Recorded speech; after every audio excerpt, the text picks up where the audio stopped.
साथियों नमस्कार, स्वागत है आप सभी का आपके अपने इस यूट्यूब चैनल विधिटेरिया में। दोस्तों मैं हूं एडवोकेट मंजीत त्रिपाठी। दोस्तों आज के इस वीडियो में हम लोग बात करेंगे कि बैंक होम लोन या फिर प्रॉपर्टी लोन या सिक्योर्ड लोन का सेटलमेंट क्यों नहीं करता है। आप में से बहुत सारे लोग ये चीज़ देखे ही होंगे कि आपने होम लोन ले लिया है या लोन अगेंस्ट प्रॉपर्टी ले ली है, कुछ दिन आपने अच्छा चलाया और कुछ दिन के बाद आपकी जो फाइनेंशियल कंडीशन है वो वीक होने लगी। आपका पैसा नहीं आ रहा है कहीं से, यानी जहाँ से भी आप पैसे का जुगाड़ करते हैं आपका सोर्स ऑफ इनकम बंद हो गया है, आपका बिजनेस अफेक्ट हो गया है।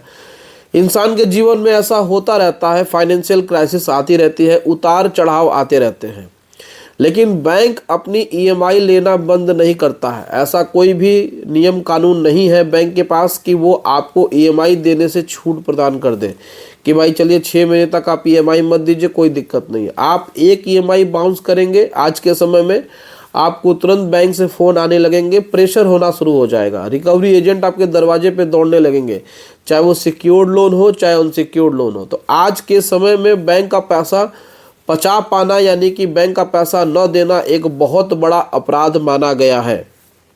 एक दफ़ा आप कोई क्राइम कर दें तो उससे आप बरी हो सकते हैं, लेकिन बैंक का पैसा अगर आपने ले लिया है तो यकीन मानिए वो आपको इतना परेशान कर देंगे, इतना मेंटली टॉर्चर कर देंगे कि आपको कहीं ना कहीं से पैसे का इंतज़ाम करके आपको पैसा देना ही पड़ेगा। अब बात करते हैं कि सिक्योर्ड लोन जो होता है उसमें सेटलमेंट क्यों नहीं होता है। देखिए सच्चाई आज के इस वीडियो में हम आपको बता रहे हैं। देखिए हम अपनी वीडियोस में हमेशा सच्चाई बताते हैं, ऐसा नहीं कि हम आपको घुमा फिरा कर कोई चीज़ बताते हैं, नहीं, to the point as a lawyer जो नियम कानून है वही हम आपको बताएंगे। फालतू का इधर उधर का कोई भी चीज़ हम आपको नहीं बताएंगे। तो जितने लोगों ने भी सिक्योर्ड लोन लिया है वो कान खोल कर सुन लें, बहुत ही ध्यान से समझने की कोशिश करें कि अगर उनकी ईएमआई डिफ़ॉल्ट हो रही है तो भैया ईएमआई को डिफ़ॉल्ट होने मत दीजिए। बैंक बहुत ही सख्त होती है, इनके बहुत ही सख्त रूल्स होते हैं। अगर आपने सिक्योर्ड लोन में डिफ़ॉल्ट कर दिया तो सिक्योर्ड लोन डिफ़ॉल्ट करने का मतलब है कि आपकी प्रॉपर्टी आपके हाथ से गई। और तो और इनकी पेनाल्टीज़ बहुत ज़्यादा होती हैं। अगर आपने गलती से एनबीएफसी से पैसा ले लिया है तो एनबीएफसी वाले अपने जाल में आपको इस तरीके से फंसा लेंगे कि आपकी प्रॉपर्टी आपके हाथ से जानी तय है। तो जितनी ईएमआई आपकी आ रही है, जितनी ईएमआई आप देते आ रहे हैं उतनी ईएमआई आप देते रहिए। पैसे का जुगाड़ कर लीजिए, क्योंकि इसमें सेटलमेंट नाम का कोई चीज़ नहीं होता है। अगर बैंक का कोई रिकवरी एजेंट या कोई भी XYZ आपसे कह दे कि हम आपका सेटलमेंट करा देते हैं तो होम लोन में सेटलमेंट कभी नहीं होता है। भाई क्यों नहीं होता है, सबसे बड़ा प्रश्न। तो समझ के नहीं कोशिश करिए। मान के चलिए कि ये आपकी कोई प्रॉपर्टी है, अब इस प्रॉपर्टी को आपने गिरवी रख करके लोन लिया है और ये प्रॉपर्टी हमारे पास आ गई, यानी कि हम बैंक हैं।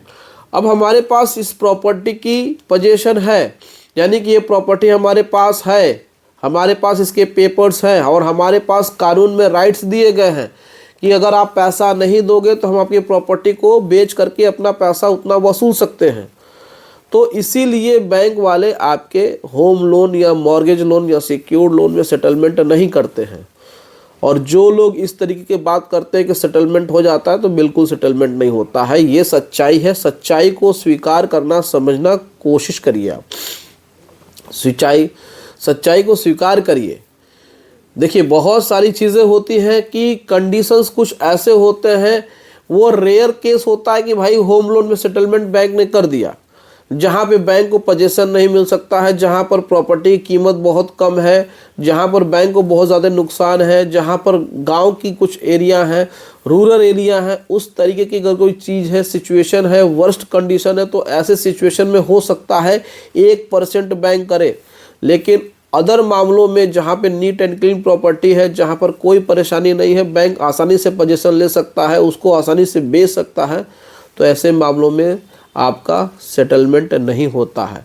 लेकिन कुछ यहाँ पर राहत बैंक ज़रूर देती है कि आपकी आउटस्टैंडिंग अगर ज़्यादा है और अगर आप बैंक को पूरा पैसा देना चाहते हैं तो बैंक थोड़े से आउटस्टैंडिंग में वेव ऑफ कर सकती है, यानी कि वो मान के चलिए पेनाल्टी में कुछ पैसा कम कर सकती है। लेकिन ये सारी चीज़ें आपके 13/2 से पहले होनी चाहिए। अगर आपने 3 EMI बाउंस कर दिया है और आपके पास 13/2 की नोटिस आ गई है सरफेसी अधिनियम के अंतर्गत, तो उस सिचुएशन में आप सेटलमेंट या फिर आप कॉम्प्रोमाइज़ की बात करें, आप पैसा देने की बात करें, अगर बैंक ने एग्री होकर के कह दिया कि ठीक है आप इतना पैसा दे दीजिए, आप प्रॉपर्टी हम रिलीज कर देंगे, बैंक अगर आपको कहता है तो, अदरवाइज आप अपने से इस तरीके से काम करेंगे तो प्रॉपर्टी आपके हाथ से चली जाएगी। लेकिन 13/2 की अगर मियाद यानी कि उसकी टाइमलाइन 60 डेज ओवर हो गई और उन्होंने 13/4 की नोटिस दे दिया, तो फिर आपका कोई भी कॉम्प्रोमाइज़ नहीं होगा जब तक कि बैंक ना चाहे। तो इसीलिए सेटलमेंट के चक्कर में मत पड़िए, पैसे की इकट्ठा करिए पैसा और उसके बाद बैंक से बातचीत करके मामले को सॉर्ट आउट कर दीजिए। सेटलमेंट के चक्कर में पड़ेंगे, बैंक पोजीशन ले लेगा, उसके बाद उसको न्यूज़पेपर में पब्लिकेशन कर देगा, ऑक्शन में डाल देगा, प्रॉपर्टी ऑक्शन हो जाएगी और फिर कुछ नहीं हो पाएगा, ना DRT ना हाई कोर्ट। तो आपको वहाँ भी पैसा देना पड़ेगा और इधर भी पैसा देना पड़ेगा। तो इसीलिए आपके भले की हम बात कर रहे हैं, कोई हाइड एंड सीक बात नहीं, कोई छिपाने वाली बात नहीं है, आपको हम लीगल और सही इन्फॉर्मेशन दे रहे हैं। तो होम लोन के मामले में ज़रा सा भी लापरवाही आप लोग मत करिएगा।